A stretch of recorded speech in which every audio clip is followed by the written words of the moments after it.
Chapter 21. A new heaven, a new earth, and the new Jerusalem.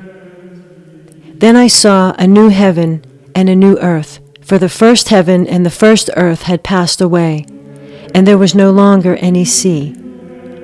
I saw the holy city, the new Jerusalem, coming down out of heaven from God, prepared as a bride beautifully dressed for her husband.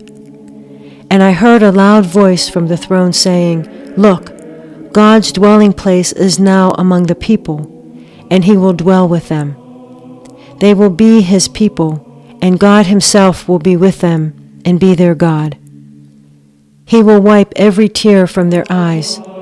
There will be no more death or mourning or crying or pain, for the old order of things has passed away." He who was seated on the throne said, "I am making everything new."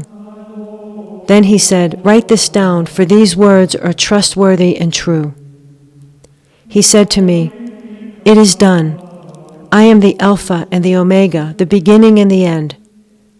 To the thirsty I will give water without cost from the spring of the water of life. Those who are victorious will inherit all this, and I will be their God, and they will be my children. But the cowardly, the unbelieving, the vile, the murderers, the sexual immorals, those who practice magic arts, the idolaters, and all liars, they will be consigned to the fiery lake of burning sulfur. This is the second death." One of the 7 angels who had the 7 bowls full of the 7 last plagues came and said to me, "Come, I will show you the bride, the wife of the Lamb." And he carried me away in the Spirit to a mountain great and high, and showed me the holy city, Jerusalem, coming down out of heaven from God. It shone with the glory of God, and its brilliance was like that of a very precious jewel, like a jasper, clear as crystal.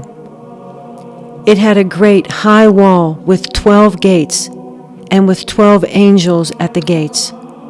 On the gates were written the names of the 12 tribes of Israel. There were 3 gates on the east, 3 on the north, 3 on the south, and 3 on the west.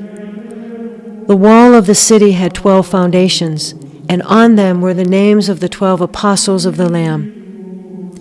The angel who talked with me had a measuring rod of gold to measure the city, its gates and its walls. The city was laid out like a square, as long as it was wide. He measured the city with the rod and found it to be 12,000 stadia in length, and as wide and high as it is long.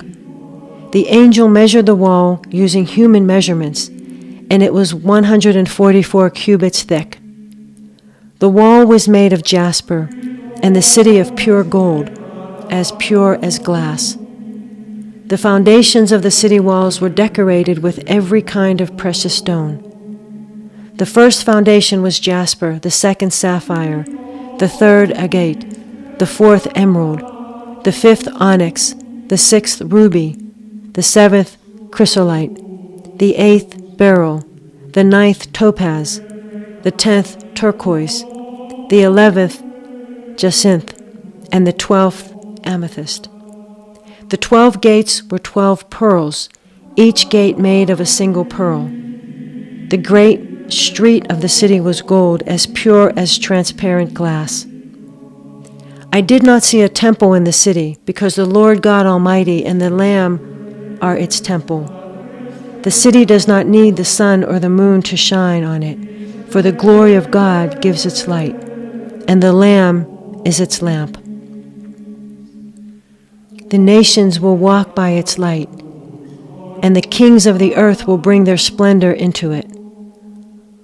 On no day will its gates ever be shut, for there will be no night there.